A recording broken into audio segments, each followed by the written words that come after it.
आपका फिर से स्वागत है दोस्तों। आज के इस वीडियो में मैं आप लोगों को बताने वाली हूँ कि आटे के दीपक को ही क्यों जलाते हैं। तो सबसे बड़ा रीज़न है कि आटे के दीपक में आपकी मन्नत को पूरी करने की बहुत बड़ी क्षमता रहती है, इसलिए इसका उपयोग भी किया जाता है। और इसको क्यों किया जाता है, ये सारी चीज़ें आज के इस वीडियो में मैं आप लोगों को बताने वाली हूँ। लेकिन हमेशा की तरह आगे बढ़ने से पहले चैनल को सब्सक्राइब कीजिए, बेल बटन को दबाइए। वीडियोस अच्छी लगती है तो लाइक, शेयर एंड कमेंट करना बिल्कुल भी मत भूलिए।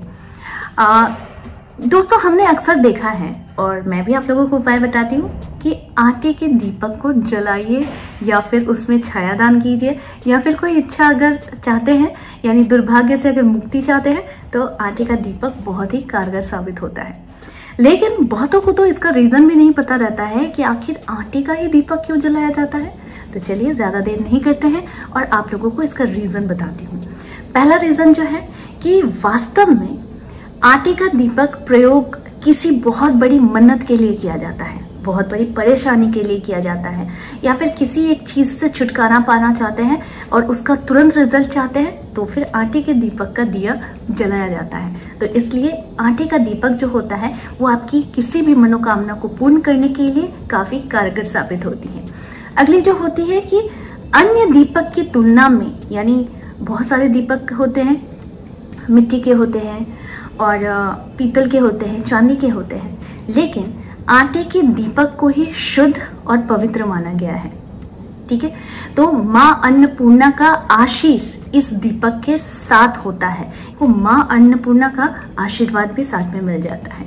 अगली जो बात आती है कि माँ दुर्गा, भगवान श्री कृष्ण, भगवान हनुमान, श्री गणेश, भोलेनाथ, भगवान विष्णु और भगवान श्री राम सभी के मंदिरों में आटे का दिया यानी आटे का जो दीप होता है वो इसलिए जलाया जाता है ताकि आपकी सारी कामना पूर्ति हो जाए, है ना। तो कामना पूर्ति के लिए भी आटे का दीपक जरूर जलाया जाता है। अगली जो आती है कि मुख्य रूप से, ये शायद बहुत कम लोगों को पता है कि तांत्रिक क्रियाओं में आटे का दीप जलाया जाता है।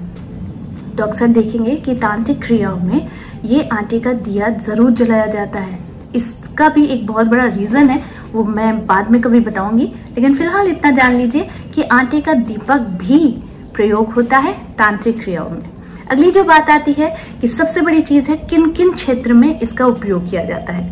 मानिए आपके घर में कर्ज से परेशानी चल रही है, आर्थिक परेशानी चल रही है, हस्बैंड वाइफ में नहीं बन रही है, बीमारी चल रही है लंबे समय से, घर में हमेशा कलहपूर्ण रहता है वातावरण, कोर्ट कचहरी या फिर झूठा मुकदमा आप पर किसी ने डाल दिया है, आर्थिक संकट से बहुत ज्यादा जूझ रहे हैं, तो इससे भी मुक्ति पाने के लिए आटे का दीपक जो होता है इसे संकल्प के साथ जलाना चाहिए।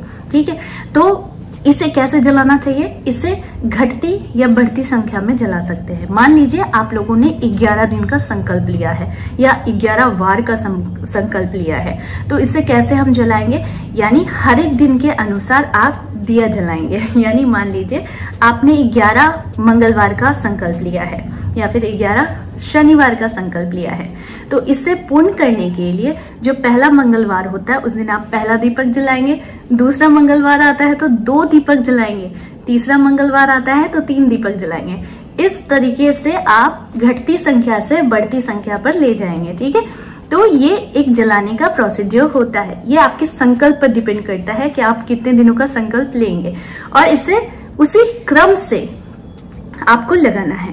अब यहाँ पर बात आती है कि मानिए आपने 11 मंगलवार का संकल्प लिया और 11 मंगलवार ही आप आटे का दिया जलाएंगे और इन बिटवीन ही आपकी कामना पूर्ण हो गई। कि आप मान लीजिए कि 11 मंगलवार का आपने संकल्प लिया और 5वें मंगलवार ही आपका विश पूरा हो गया, तो आपको उसी समय नहीं बंद कर देना है, आपको पूरा मतलब 11 मंगलवार का ही संकल्प को पूरा करना है।